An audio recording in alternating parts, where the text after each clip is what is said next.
Shabbat Shalom, and welcome to another edition of the East Northport Jewish Center Shabbat Supplementary video series.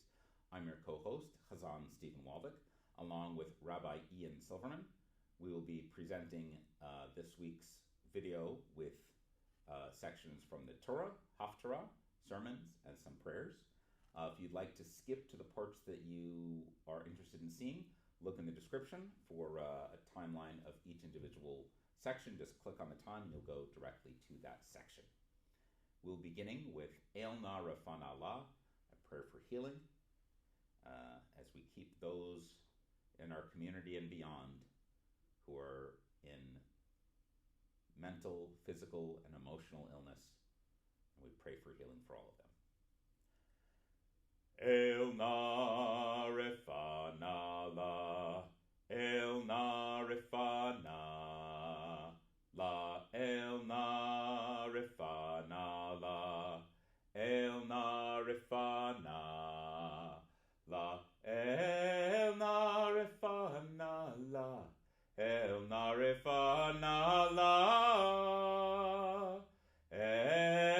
Na Refa Na, Na Refa Na, Na Refa Na, Na Refa Na, Na Refa Na, Na Refa Na, Na Refa Na. This week, to introduce the Torah, I will start with Anim Zemirot, the Hymn of Glory, which some associate with the end of the service, but in other congregations they would sing this right before Torah service. In your Slim Shalom, which again you can find a link to the text in the description, it will be found on page 185. Actually, the ark is opened, so let's open the ark. Why not?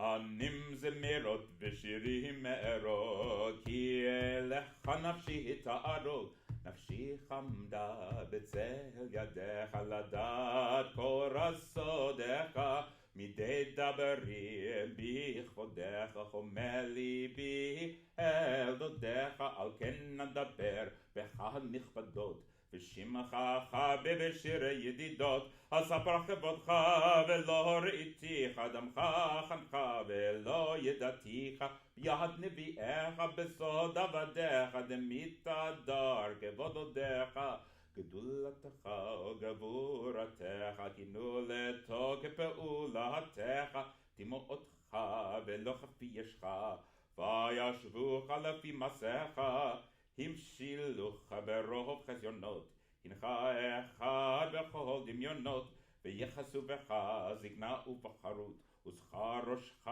בסבב שחרות, זקנה ביום דים ובחרות ביום קרב, כי איש מלחמות ידיו לא רב, חבש כובע יהושע בראשו, הושיע לו ימין עוזרו הקדשו, תלי אורות ראשו נמלה, קבוצותיו רסיסי לילה, יתפאר בי, כי חפץ בי, והוא יהיה לי לתרץ בי.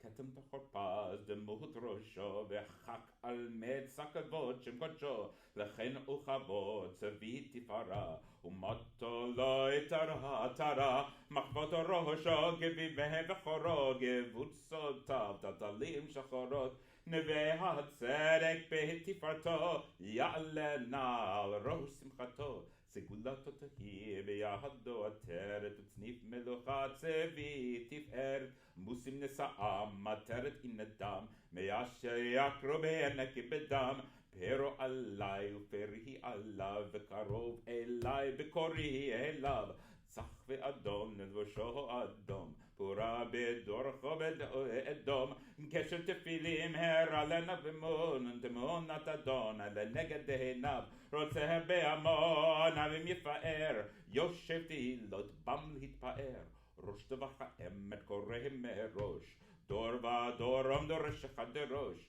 שיט המון שירי נעליך, ורינתי תקרא והלך, תהילתי תהי לראשך עטרת, ותפילתי תיכון כתורת, תיכה שירת רש, בעיניך כאשר יושעק בניך ברכתי תעלה לראש משביר מחולל ומוליד צדיק כביר וברכתי תענן לי לראש ויותקח לך כבש ראש יערב נשיחי עליך כי נפשי תערוג אליך לאחרונה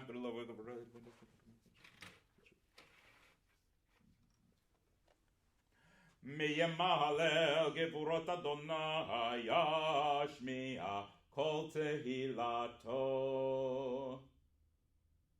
I'll call upon Todd at some point during the week to re-screw that in, I guess. In any case, it is my pleasure to introduce my co-host, Rabbi Ian Silverman, who will bring the introduction to this week's Torah portion, Emor. Rabbi?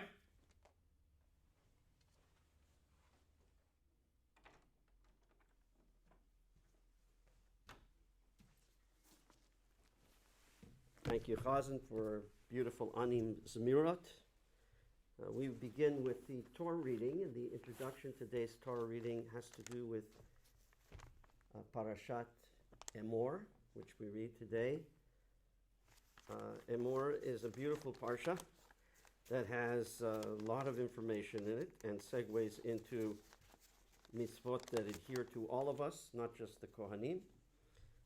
But in a nutshell, the parasha consists of instructions and restrictions on the Kohanim in matters of marriage and in matters also of whom they may mourn for, a particular restriction on the Kohen Gadol, who can't even mourn for his mother and father.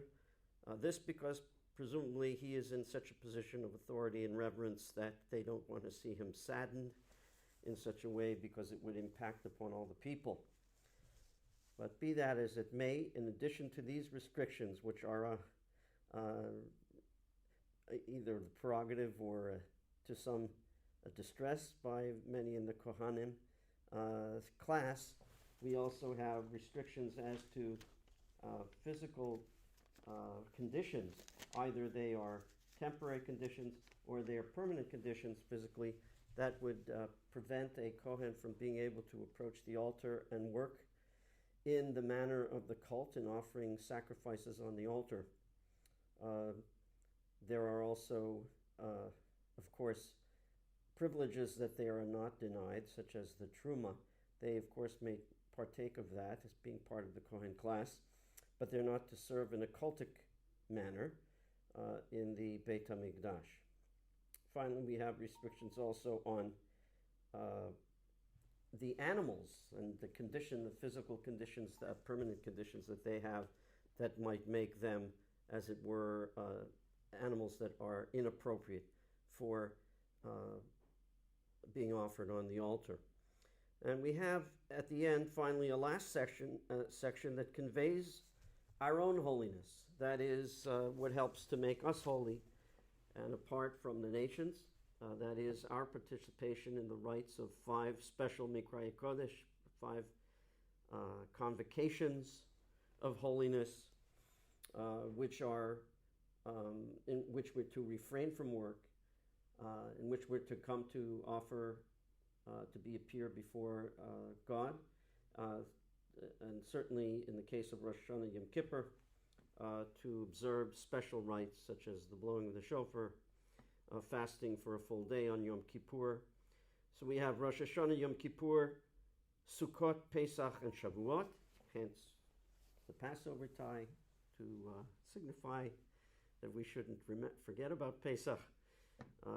There we have also an interesting point that the Gaon of Vilna makes, having to do with why it is that Shabbat is mentioned at the very beginning of the reading, and then it says when they talk about the convocation, this is apart from Shabbat. There the question becomes how could it be apart from Shabbat if it was mentioned as one of the holy convocations initially? And there the Gaon of Vilna says that the Shabbat being mentioned at the beginning of this section in Emor dealing with the Mikraya Kodesh, the holy convocations, is the Shabbat Shabbatot, the Shabbat of Yom Kippur itself, in which all manner of work is not done, in contrast to the other convocations in which work should be refrained from, but work that has to do with cooking and celebrating the holiday is not disallowed. An interesting take by the Gaon of Vilna on this section. Without further ado, we continue with the reading of Emor. We'll be doing the first triennial section, which can be found on page 717 in your Etz Hayyim. Parsha Emor begins chapter 21 and ends chapter 22, verse 16. Baruch atah Adonai Eloheinu melech haolam asher קידשנו מצוותיו וציוונו לעסוק בדברי תורה. אמן. ויאמר אדוני אל משה אמור אל הכהנים בני אהרון ואמרת עליהם לנפש לא יטמא בימיו כי אם לשירו הקרוב אליו לאמו ולאביו ולבנו ולביתו ולאחיו ולאחותו הבתולה קרובה אליו אשר לא הייתה לאיש לא יטמא לא יטמא בעל במיו להיכלו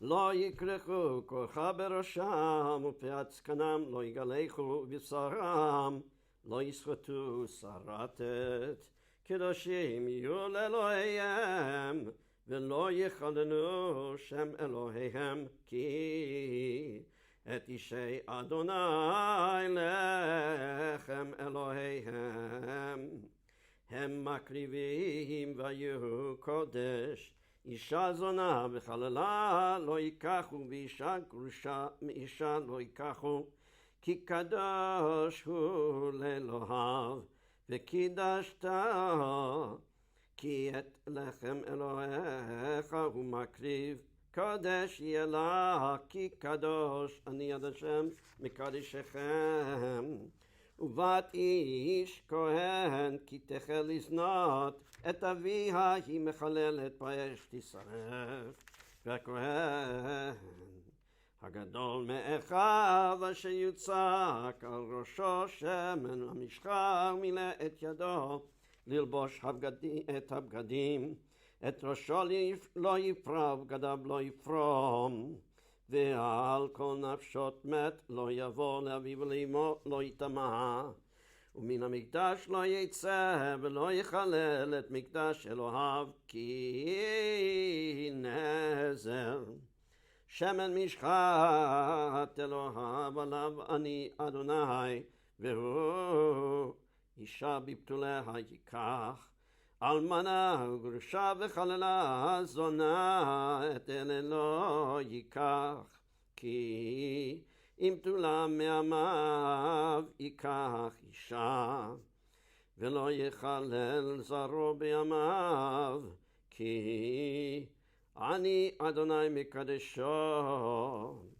וידבר אדוני אל משה לאמור דבר אל אהרון לאמור איש מזרעך לדורותם אשר יבואם לא יקרב להקריב לחם אלוהיו כי כל איש אשר בו מום לא יקרב איש עיוור או פיסח או חרום או שרוע או איש אשר יבוא שבר רגל או שבר יד או גיבן או דק או טבלול בינו או גרב או ילפת או מרוח אשך כל איש אשר בו מום מזרע אהרון הכהן לא ייגש להקריב את אישי אדוני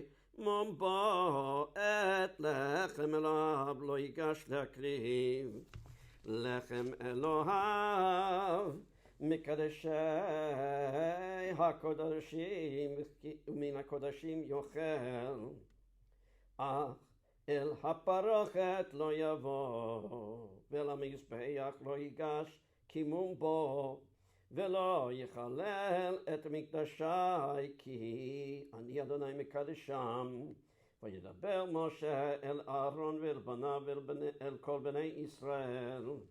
וידבר אדוני אל משה לאמור, דבר אל אהרון ואל בניו, וינזרו מקדשי בני ישראל, ולא יחללו את שם קודשי, אשר הם מקדישים לי אני אדוני.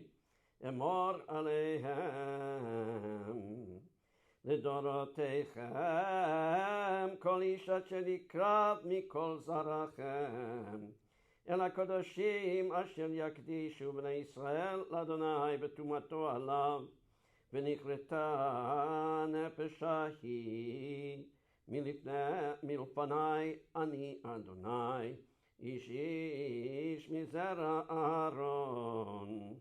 והוא צרוע עוזיו בקודשים לא יאכל עד אשר ייטר, והנוגע בכל טמא נפש או איש אשר תצא ממנו שכבת זרע, או איש אשר ייגע בכל שרץ אשר יתמלא, או באדם אשר יתמלא לכל טומאתו, נפש אשר תיגע בו טומאה על ההר עד הערב, ולא יאכל מן הקודשים, כי אם רחץ בשרו במים ובשמש בטהר, ואחר יאכל מן הקודשים, כי לחמו הוא.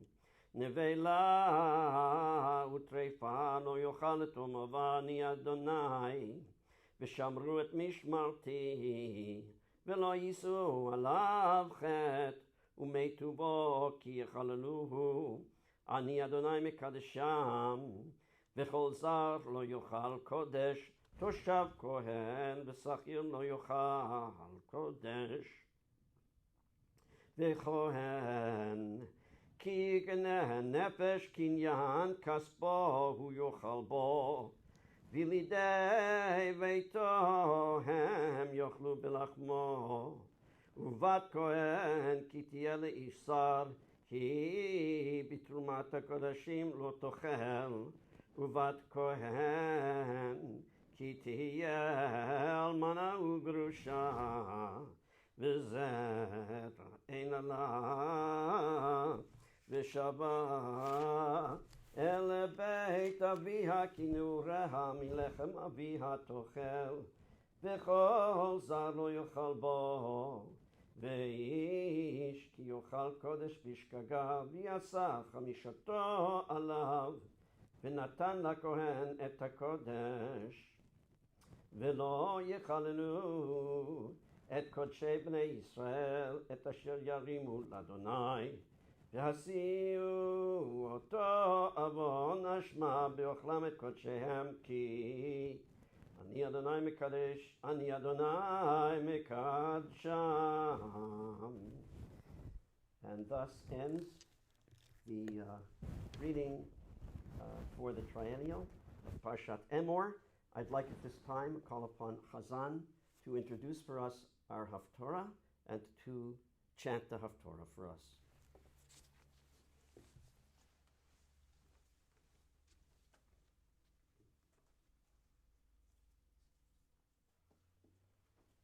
Shkoach Rabbi. So, we're back to Ezekiel, Yechezkel. And on a surface level, this seems like a very dry and boring Haftara. It's all about the priesthood. Now the Levitical priest descended from Zadok, who maintained the service of my sanctuary when the people of Israel went astray from me. They shall approach me to minister to me, and they shall stand before me to offer me fat and blood, declares the Lord our God. Talks about what they're going to wear and how they're going to do it, and they're not going to shave their heads or let their hair grow untrimmed. They're not going to drink wine. It's going to talk. The Haftara talks about all the rules of running the sanctuary, which, what's our connection to today, right? Very, very few of us are offering animal sacrifices, though we're all in our own homes, and who knows what's happening as quarantine continues. But the point is, this represents a different service than what was happening previously.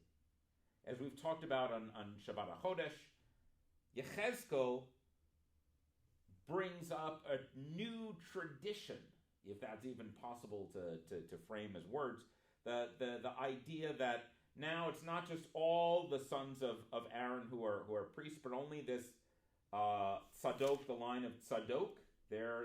His descendants are now priests. Everyone else, I don't know what happens to them. And this was just sort of accepted. This was the new normal, if you will, for the second temple.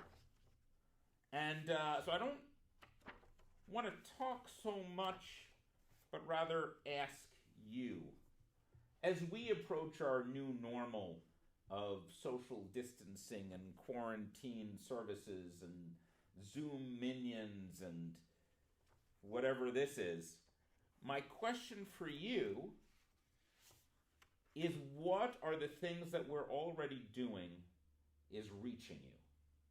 Is it our Zoom evening minions? Is it this video? Is it parts of this video? What parts of the video do you like the most? What parts would you like to see? Are there certain tefillot that you miss? Are there certain chantings that you wish you heard? Would you like to hear specific messages? The only way a congregation works, congregation comes from the word to congregate, to get together. And we can't physically do that. So the only way we can maintain a congregation, maintain a sense of community, is by two-way communication.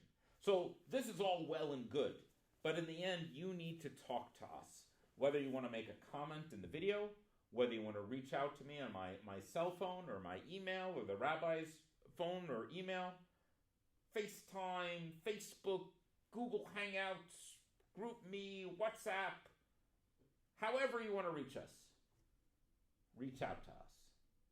Tell us what we can be doing to help you more. Rabbi and I have each been trying to personally call each and every congregant. We're getting pretty close. But if you feel your voice is not being heard, take the time and reach out to us so that we can best provide you with all the spiritual needs that we have. And there are a lot in this time of need. With that, Yechezkel, Haftara Emor, chapter 44. The page will be listed in the description. It's page 734 in the Etz Hayyim Humash. If you want to skip over to the sermon, there's a little thing there. You don't have to listen to me. But we're going on to Haftara Emor.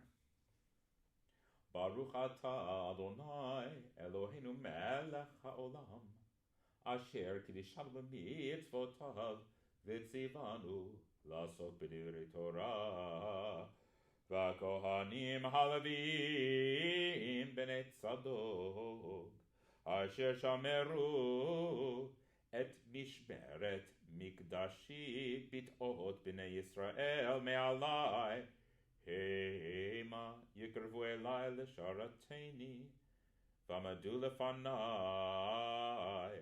להקריב לי חלב אדם נאום אדוני אלוהים המה יבוא מקדשי והמה יקרבו אל שולחני לשרתני ושמרו את משמרתי והיה בבואם אל שערי החצר הפנימית בגדי פשתים ילבשו ולא יעלה עליהם צמר בשערתם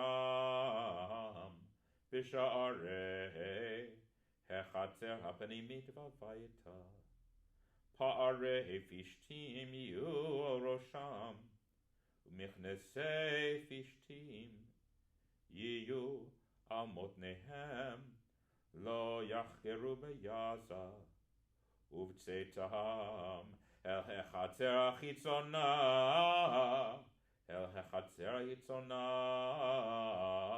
אל העם יפשטו את בגדיהם אשר המה משרתים בם והניחו אותם בלשכות הקודש ולבשו בגדים אחרים, ולא יקדשו את העם בבגדיהם, וראשם לא יגלחו, ופרע לא ישלחו, כשום יחסמו את ראשיהם, ויין לא ישתו כל כהן, בבואם אל חצר הפנימית, ואלמנה גרושה לא ייקחו לכם לנשים, כי אם בתולות מזרע בית ישראל, והאלמנה אשר תהיה אלמנה, מכהן ייקחו. ותמי יורו בין קודש לחול, ובין טמא לטהור יודיעום, וריב המה יעמדו למשפט, במשפטי ישפטו, ותורתי ואת חוקותי בכל מועדי ישמורו, ואת שבתותי יקדשו. ואל מת אדם לא יבוא לטומאה, כי אם לאב ולאם ולבן ולבת לאח ולאחות, אשר לא הייתה לאיש יטמאו, ואחרי טהרתו 7 ימים יספרו לו, וביום בואו אל הקודש, אל החצר הפנימית לשרת בקודש, יקריב חטאתו נאום אדוני אלוהים, והייתה להם לנחלה, אני נחלתם ואחוזה, לא תיתנו להם בישראל, אני אחוזתם. המנחה והחטאת והאשם המה יאכלום, וכל חרם בישראל להם יהיה, וראשית כל ביקורי חול, וכל תרומת קול, מכל תרומותיכם לכהנים יהיה, וראשית אריסותיכם תיתנו לכהן, להניח ברכה אל ביתך. כל נבלה או טרפה מן העוף ומן הבהמה לא יאכלו הכהנים. With that, I'll call upon Rabbi Ian Silverman to give us this week's sermon.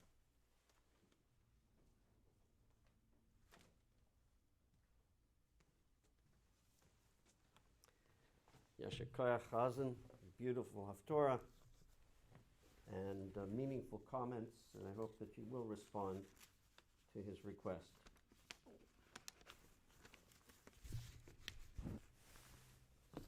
The Torah reading is rather detailed in terms of restrictions and requirements for the Kohen in the section that we read, so these comments really will be addressed more towards the end section of our Parsha Emor, which, as I told you in the introduction, had to do with the various holidays, and specifically the counting between Pesach and Shavuot, the 7 weeks of counting, which are to happen, Sfirat HaOmer.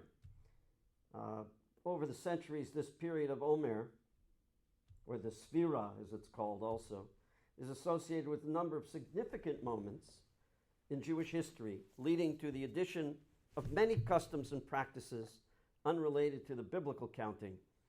Although most of these practices, like not getting married and not taking haircuts, and heaven knows it's time for that, is because it has to do with mourning, because thousands, it said, at least in the Talmud, thousands of students of Rabbi Akiva died in that period, in the first 32 days of the Omer. Besides that, the cessation of it ends on the 33rd day, which is Lag BaOmer.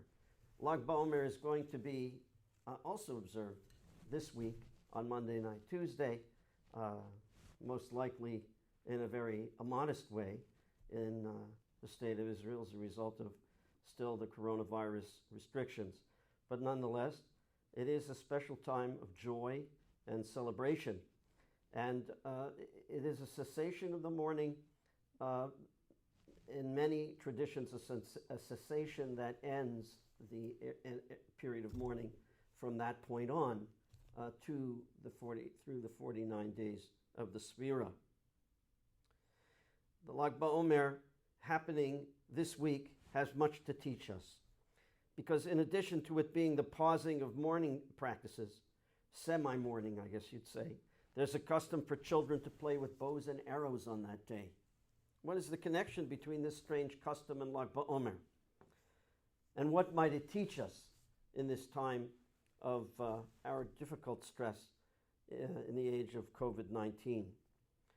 One explanation is that a rainbow is connected to the yortzeit of Rabbi Shimon Bar Yochai, the Talmudic sage, and as well he's attributed to be the author of the Zohar. Accordingly, it says there that there are those who tie his passing to the custom of shooting bows and arrows. What is the connection? The Bnei Yisachar in Ma'amarei Chodesh Iyar explains, Hinei shamati me'et kevod ad Moran Rav Kodesh Menachem Mendel. I have heard from my teacher, Rav Menachem Mendel of Rimanov, that the reason is that during the days of Rabbi Shimon Bar Yochai, the rainbow, the keshet, was not seen in the sky. So on the day of his ascent to heaven, it's customary that we display this sign through the bow and the arrow. Well, how come there was never a rainbow in his life? Here are my thoughts. To my regret, Rabbi Shimon had a hyper-focus on Torah to the point where he was short at times on derech eretz, on civility. A midrash in Talmud has him coming out of a cave. He and his son, if you remember, stayed in the cave hiding from the Romans, so the story of over 9 years, hiding from the Romans because of something that he said that offended the Roman governor at the time. And he was necessitated with his son to hide in a cave.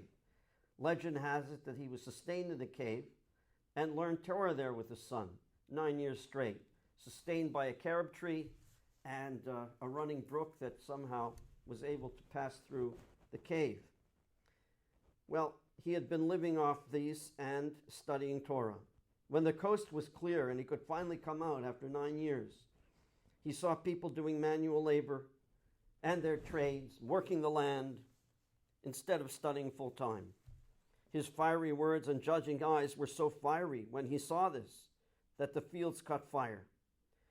Rav Lecha, Rabbi Shimon, Halach Chazor Ela Mara, says God in the story. Enough of you, Rabbi Shimon. Go back into the cave. You're doing damage here in the real world. The bows and arrows could be saying that life should not be so severe and so serious. The bow, the rainbow, is a sign of coming to terms and forgiving. The bow could be saying enough hard rain only of study. There has to be room not only for study, but for menschlichkeit, for civility, for rest, relaxation, and fun. The rainbow, the Ramban tells us there in the story of Noach, Parshat Noach, is a sign of God turning his bow backwards. If you consider God is on high and the rainbow is in that direction. The inverted bow was an act of surrender in time of war. It was an act of the surrendering party to come forward with their bow inside out, inverted, sort of like a white flag of surrender. Peace and harmony, rather, will be between God and humankind, not God punishing us. God is saying that he'll judge us from this time forth, giving us the benefit of the doubt. So too, it's God's wish that in his image we give one another. A person and their fellow should give one another the benefit of the doubt. The whole morning period, remember, of Omer until the 33rd day has to do with the lack of derech eretz, the lack of civility. The Talmud claims that the students of Rabbi Akiva were so competitive with one another that they forgot to be gentle with one another. They looked at Torah study as combat rather than an opportunity for them to sharpen one another's wits. They were busy boning up on their knowledge for the next battle, when it turns out that they should have been visiting people, some student that had taken sick, and as a result of that, the student died. And in fact, a plague then lasted for 32 days, and many of the students died, which is why we have those 32 days of semi-sadness, if you will, in the first part of the counting of the Omer, because it reminds us, the word lev comes to mind, heart, lamed bet, which equals 32, that it happens as a result of ourselves de-emphasizing our heart and overemphasizing maybe our seichel. Rabbi Akiva held the opposite view of Rabbi Shimon when it came to Talmud Torah. Certainly believed in sharpening wits by competing with one another, but it was not a blood sport. It was for the purpose of improving oneself, and that one should thank another student for correcting them, for making them see another angle, and not be overly defensive. Nor may study be incessant, as a person must make room for Gimilut Chesed. He said, even a single visit for a person of Bikur Cholim, for a student, can in fact revive his life, can be a matzil et hanefesh. And we all know the passage that says, he who saves even one life, it's as though he saved the entire world. Rabbi Akiva said, I have learned much from my teachers, but more than anything, I've learned from my students. Correction, challenge is what sharpens the mind, not being right. And every student must not get so wrapped up in study that he is forsaking the other aspects of Jewish life, which are even more important. Gemilut chesed, masim tovim, the doing of good deeds, the expression of kindness and compassion. Remember the bow and arrow in the story of Jonathan, the son of King Saul, and of the soon-to-be King David. David at that point was an attendant for King Saul. And Saul was trying to kill him because he saw him as a rival for his own son ascending the throne. In that story in the book of Samuel, Jonathan, his son, tells a servant to shoot 3 arrows far away. He was helping David in the event that he needed to leave because it was too dangerous, and to shoot the bow and arrow, the arrows close by if it was safe to stay. And he told him, because it was dangerous, to shoot them far away. But that didn't stop Jonathan from going out to meet David and risking it so that he could properly say goodbye to him. He risked finding David before he fled, and he embraced him and declared himself loyal to David forever, as friends. The Sephirah, the mourning period, therefore teaches that friendship, not animosity among rivals, political rivals or even Torah rivals, is a far better formula to reach that which is excellent, to reach wisdom, health, harmony, progress, scholarship. Amity, not enmity, is the path to advancement and to the refinement of society. I guess it was inevitable. In our current time, the finger pointing and politicizing has begun. Efforts are now underway to pin the blame on the other side, even in the matter as terrible as inclusive as the coronavirus. The president exclaims and proclaims that China is to blame. Maybe it was even intentional, and they certainly intended to hide the early spread. No, the president is largely responsible, claims another faction. He knew it as early February and yet didn't listen to his medical experts. Mayor de Blasio must be an anti-Semite, say sensationalists, since he called out the whole Jewish community as a whole. Clearly, he should not have generalized. That was an inept way to phrase it. But expending anti-defamation outrage when a friend says something the wrong way, when he clearly had a case against an errant Hasidic community in Williamsburg for a violation of the corona restrictions, and he probably said it because he didn't want to call them out directly, is a squandering of goodwill at a time when it will surely be needed in the future. The social media is now abuzz with contentions that hospitals are over-reporting the death of patients and putting patients on ventilators unnecessarily in order to get more federal funding. This, of course, implies that the number dying from COVID-19 is exaggerated. Probably quite the opposite is true. It's underreported.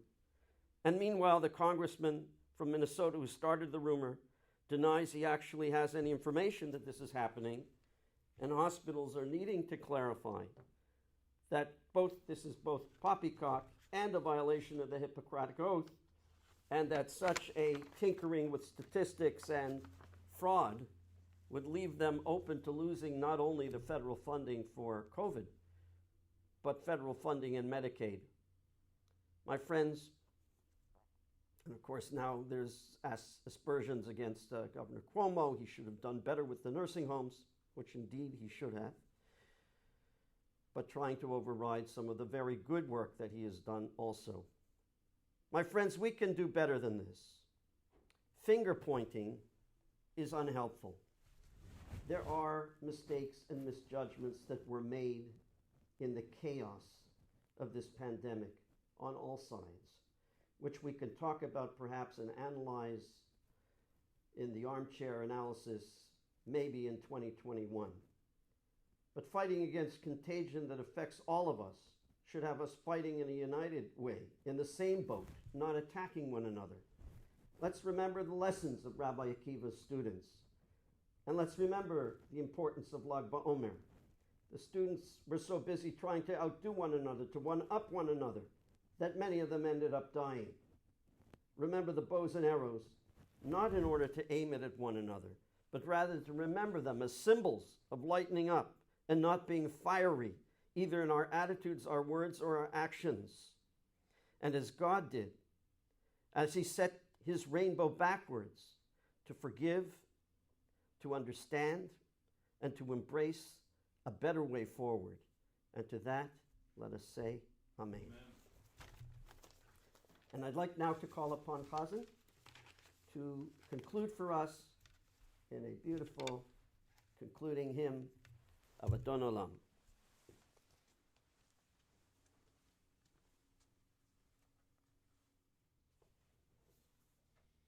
Shkoach, Rabbi.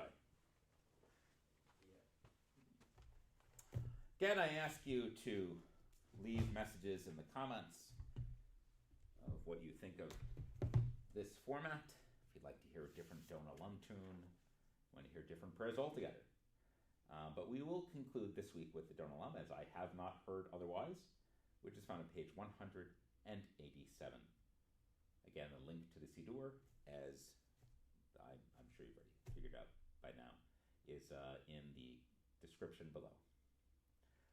Adon Olam, Hashem Malach, B'terem kol Yetzir Nivra, Le'et Na'asa v'Hafso kol, Azai Melech Shemo Nikra, V'yacharei Kichlot HaKol, Levado Yimloch Nora, V'hu Haya, V'hu Hoveh, V'hu Yiyeh B'tifara, V'hu Echad, V'yein Sheni, L'ham Shelo L'hachpira, B'li Reshit, B'li Tachlit, L'od V'hamisra, Adon Olam, Hashem Malach, B'terem kol Yetzir Nivra, Le'et Na'asa v'Hafso kol, Azai Melech Shemo Nikra, V'hu Eli v'chai go'ali, V'tzochav li b'etz hara, V'hu nisi u'manos li, Menat kosi v'yom ekra, B'yahado avki hidruchi,